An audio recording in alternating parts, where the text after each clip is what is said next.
Rebecca, you won't believe what I just heard. Hi, Mom. What's going on? You know that old hag, Mrs. Peterson, who lives down the street? She just opened her own restaurant. Can you imagine? She always wears the same ragged clothes every day. I bet she doesn't even have a closet. How did she get the money to start a restaurant? Something smells fishy here. Maybe she was involved in some shady business. I don't think that's so hard to believe. She's always had a passion for cooking. She used to make delicious dishes for the whole neighborhood whenever we had a block party. Patrick and I actually got her some flowers to congratulate her on her new venture. You did what? Why would you waste your money on that? You don't think it was a nice gesture? That place is doomed to fail. There's no point in throwing money away on flowers for a sinking ship. You should be more careful with your finances. I think it was worth it to support her dream. Oh, you're so gullible. You need to wake up and face reality. Do you have any idea how many people have tried to do what she did? Restaurants are the riskiest businesses out there. Unless she's a mastermind of marketing and management, which I highly doubt. I mean, look at how she dresses. How can she run a restaurant? The people who succeed in this world are the ones who are realistic. Her dream means nothing. I'm sorry, but I disagree with you. Of course you do. You've always been so stubborn and childish. You still live in a fantasy world. You think everything is sunshine and rainbows. Why do you say that? Because it's true. Patrick told me you still have this silly idea of becoming a baker someday. Is that why you're still working at that dusty old bakery? Yes, it's been my dream since I was little. Oh, there we go again. You and your dreams. So you probably told yourself, when I grow up, I'm going to be a famous baker and make the world a better place with my bread, right? Seriously, what world are you living in? You're an adult now. Grow up. It's humiliating. Why is it humiliating to have a goal in life? Because you live in the real world.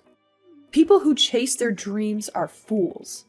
You should learn from Patrick. He wanted to be an astronaut when he was young, but he smartened up and realized that was impossible. So now he works at a bank like a sensible adult. Get out of this fairy tale you're trapped in. The world doesn't need more dreamers who are clueless about reality. I'm so proud of my son for making the right choice and getting a real job. I boast about him to all my friends. Yeah, Patrick is a real hard worker. You have every reason to be proud of him. He's a wonderful husband, and I know he makes you happy. But we're talking about different things here. No, we're not. Your ignorance is a serious problem. Here's some harsh truth for you. You're an embarrassment to this family. What? I really tried to get Patrick to marry someone better. Like that lovely girl Taylor, who lives nearby. She works at the bank with him, you know. Yeah, I know her. We've invited her over for dinner before. She's beautiful and smart. She's the perfect woman for my son to call his wife. You agreed to our marriage, didn't you? You've never mentioned anything like this to either of us before. I had no choice. Patrick made me promise not to say anything about it to you. You two reconnected at your class reunion, right? I thought for sure your relationship would die out in a few months. So you gave us your blessing because you thought it was going to end soon? Of course I did. Do you even know how high the divorce rates are in this country? I figured I'd let Patrick have his fun with his little old flame. I assumed he'd get tired of you soon and dump you. I can't believe this. Do you realize how awful what you're saying is? I'm just being honest. I'm telling you for your own good. You better find someone else before your marriage falls apart. I mean, you're too busy making bread or whatever, so I doubt you'll ever find someone as amazing as Patrick. Sorry, I'm going to have to end this call now. I have to go to work. Sure. Have fun working at that musty old bakery. Watch out for the flour. It might get in your eyes. Rebecca, are you okay? Madeline just texted me and said you had a horrible accident. Sorry, Patrick. You're still at work, right? I feel awful for bothering you with this while you're busy. Don't worry about me. I'm packing up right now. How are you doing? I'm fine. Nothing major, but But what? What happened? I have a huge slash on my face. You do? That sounds awful. Yeah, it took 15 stitches to close it. The doctor said it might not heal completely. I'm going to look like a pirate when it heals. I'm glad you're still able to joke about it, but you're not in any trouble, right? You don't have any broken bones or anything? No, I'll be okay. The doctor said I was fortunate. Okay. I was so worried when I got the message. I'll probably get to the hospital in about 2 hours. I hope I can make it before the visiting hours are over. Thank you. I really want to hug you. Oh, and my mom's coming with me.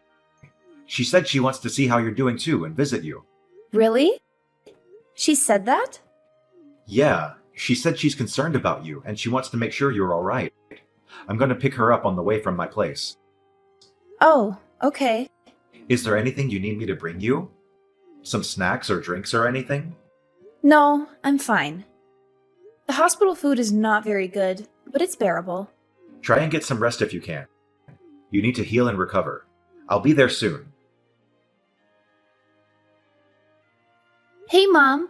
Thanks for coming to visit me today. Is everything okay, though? You left pretty quickly. Could you blame me? Your face is totally mangled. What? Sorry I left so soon. I thought I was going to pee my pants from laughing so hard. Are you serious? You look like a total freak. I'm going to call you Frankenstein from now on. The only redeeming quality about you was your face, but that's obviously no longer true. How awful. What's your problem? How could you say that? I don't feel ashamed at all about what happened to me or how I look. Sure, tell yourself. Whatever helps you sleep at night. I bet you're still in shock. You haven't fully accepted that it looks like you're wearing a Halloween mask. You don't need to insult me. I know you hate me. You've made that very clear to me many times. No matter how much you belittle me, I'm not going to divorce Patrick.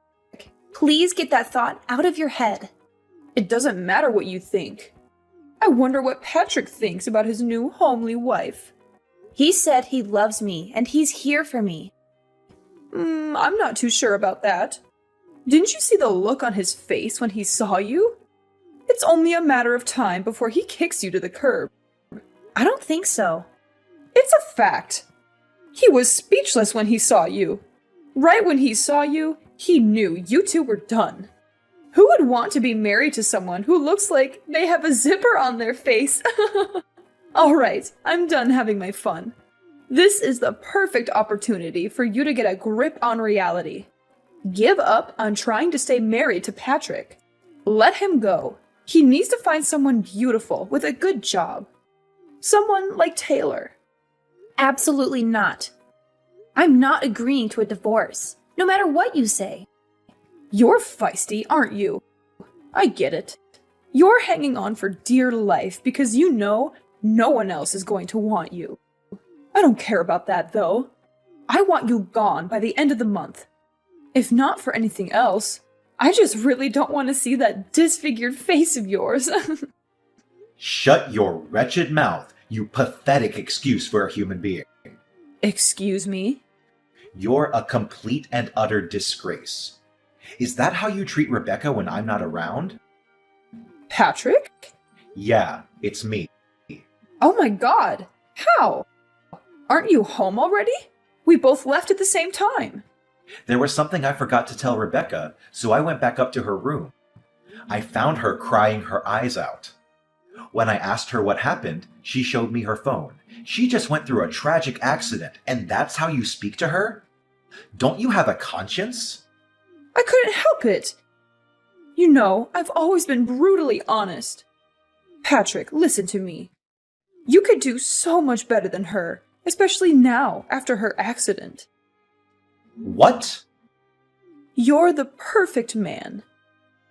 You're handsome, smart, and you have a great job. Rebecca is so far beneath you. I mean, she didn't even go to college. No, she didn't. She went to culinary school instead, and now she's apprenticing with a really well-known baker. What's the problem? You can get any woman on the planet. Why would you stick with her? Taylor, for example. Taylor? I've always said you two would make a great couple. She seems like she'd be a much better wife than Rebecca. Wow, you were serious about that? Of course I was. Taylor's perfect for you. She's beautiful and she has a great career. She works at a bank like I do. It's not that special. Yes, it is. You've got to be really intelligent to work at a bank. You of all people should know that. I actually just had a great idea. Oh, great. What is it? I'm going to open up a nail salon. What? You're going to open a nail salon? It's an awesome idea, right? You have none of the qualifications to open, let alone run a nail salon. There's no way you can open if you don't have the right licenses or certifications. I'll do all of that. But do you have any idea how much the startup costs are? It's in the hundreds of thousands. So I was thinking I could take out a loan from the bank you and your future new wife work at. Is that right? You have absolutely no experience running a business or working at a nail salon. There's no way any bank would give you a loan. Well, that's where you come in. If you and Taylor are in charge of giving me a loan, it'd be no problem. I'll be up and running in no time. You're out of your mind. I'll be the talk of the town. Everyone loves me as it is, so I know they'll all come in and get their nails done. Oh, and I'll even call that ratty old woman Mrs. Peterson in. Lord knows she needs all the help she can get to look presentable. Although it would take a miracle for that woman to look good. It's more for me to show her what a successful business looks like. What are you even talking about? What do you mean? None of that is going to happen. You can't just use people to get what you want. That includes me and Taylor. I don't know what's more insane, saying you're going to start a nail salon with absolutely no qualifications, or thinking I'm going to get remarried to my coworker. There's no way Taylor would say no to you. Don't be so modest.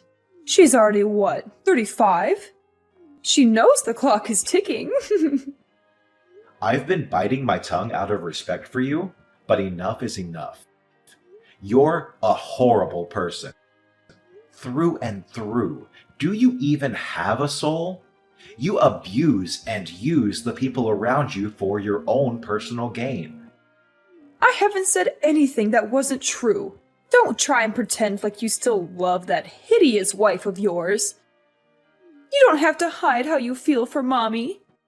She's not hideous at all. I love her, no matter how she looks. I was afraid you'd say that.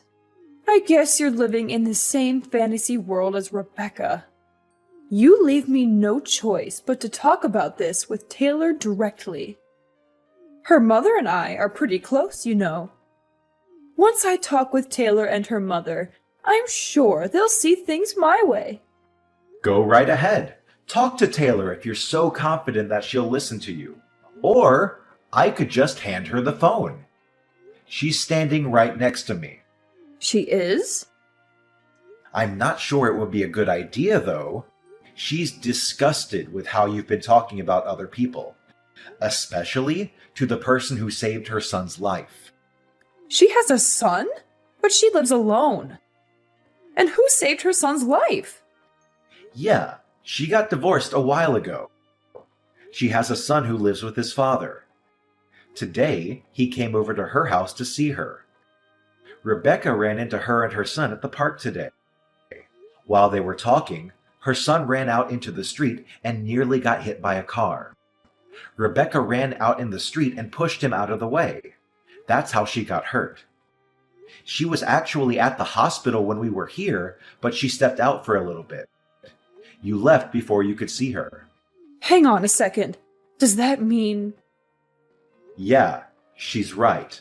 Everything you said. She saw everything you said about how her clock is ticking and your insane plan for us to get married. She said, I have no plans of getting remarried, let alone to steal someone else's husband. I would never do something so horrible. No, this is just a big misunderstanding. I didn't mean it that way. You're a little late to take back what you said. You said it yourself, right? You're brutally honest. Do whatever you want with your salon. I don't want any part of it. But I'll need your help. You know, I was just joking, right? If you are Taylor, don't help me. How am I going to make my dream come true? I've already told all my friends I'm going to open next year. You haven't started doing anything, but you're already telling people when you're opening? Your dream is pretty stupid if you ask me. Do whatever you have to make it true. Don't rely on other people to make it come true for you. Like I said, I want nothing to do with this. But Patrick, I know. Just give the phone back to Rebecca. I need to speak with her. It's Rebecca. Rebecca, please. You've got to help me convince Patrick to change his mind. Change his mind about what? Oh, yeah, that's right. You mean change his mind about divorcing me so he can marry Taylor and they can both give you a sketchy loan so that you can open a nail salon? Did I get that right? Yes, please. He's not listening to me. You have a dream too, don't you? You should know more than anyone how important it is to make your dreams come true. If you really believe that, you'll help me get Patrick to give me the money I need. That's right. I do have a dream. A dream that you called stupid and a waste of time. I very clearly remember you saying people who chase their dreams are idiots. So what does that make you? I was just, You're the biggest hypocrite I've ever met. You insult me and call me stupid for having a dream. Then you whine and complain when you can't manipulate people to make yours work. Not to mention, you only want this salon for the popularity and to rub it in Mrs. Peterson's face. You have no idea what you're talking about. Sure, you may think my face is hideous, but you're hideous on the inside, and that's much worse. I'm not embarrassed about the way I look at all. I'm a strong, confident person. I'm not going to let this bring me down. The only thing I've ever been embarrassed about is having a mother-in-law that is spiteful and looks down on others. I'm so thankful that Patrick has decided to cut all ties with you. I don't need a soulless person like you in my life. What do you mean by cut ties? He wouldn't really do that, would he? Why don't we all take a deep breath and talk about this once we've calmed down? It's late. I'm sure you're exhausted from your horrific accident. Let's wait a few days, and then we can all sit down and talk it out like a family. I'll tell you all about my plans for my salon. Hang on a sec. Didn't you say you hated people who go on and on about their dreams? I couldn't care less about your empty dream. Maybe you should get a grip with reality. You're not a child anymore. And you haven't been for a very long time.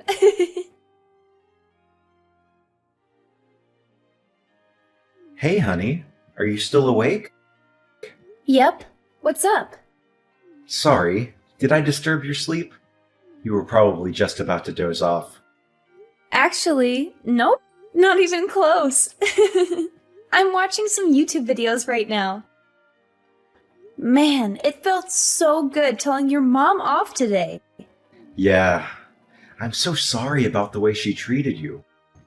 Why didn't you say anything sooner? Don't worry about that. It's not your fault. You had enough on your plate already, so I just sucked it up. But I should be the one saying sorry to you. I was too reckless, and now I have this huge scar on my face because of it. I'll wear a mask when we go out so people don't have to see your monster wife. You're not a monster. You're a hero. You saved a kid's life. If anything, I'm more impressed by you than ever before. Aw, well, thank you. I love you too. I wish I could have given my mom a piece of my mind face to face. I just drove to her house to yell at her, but ended up just sitting in my car and then turning back. Why? What happened? Promise you won't laugh at me? I pulled up to her house and sat for a bit to think about exactly what I was going to say to her. But all I could think about was you. You worked so hard to pursue your dream. You put your life on the line for a stranger. And you're such a loving wife. I got really emotional after that. I didn't have the courage to go and confront her. Really? You got emotional? You didn't even cry on our wedding day. I know. I just realized how blessed I am to have you as my wife, which makes me hate my mother even more for the way she treated you. It's fine. I'm a strong woman. I can take it. I'm so happy that you're my husband. I was afraid maybe you'd actually listen to your mom and dump me. Absolutely not. I've loved you every day since I first saw you in middle school. Nothing's going to change that. Aww, that's so cute. We have enough money saved up, don't we? It's time. Time for what? I remember you said you're ready to be your own boss. What are you talking about? I found a place near the beach for a steal. We just have to do some minor fixes on the inside, but it looks really cozy. The rent is super cheap, and the location is amazing. You've always said you wanted to open a bakery by the sea, didn't you? What? Are you serious? How long have you been looking for places? But by the beach? We live in the city. The nearest beach is like 3 hours away. If I opened up my own bakery, you'd have to quit your job. I know, and I'm totally fine with that. That was never my dream job anyway. I only took that job because the salary was crazy good. I wanted to make money fast and get out of there.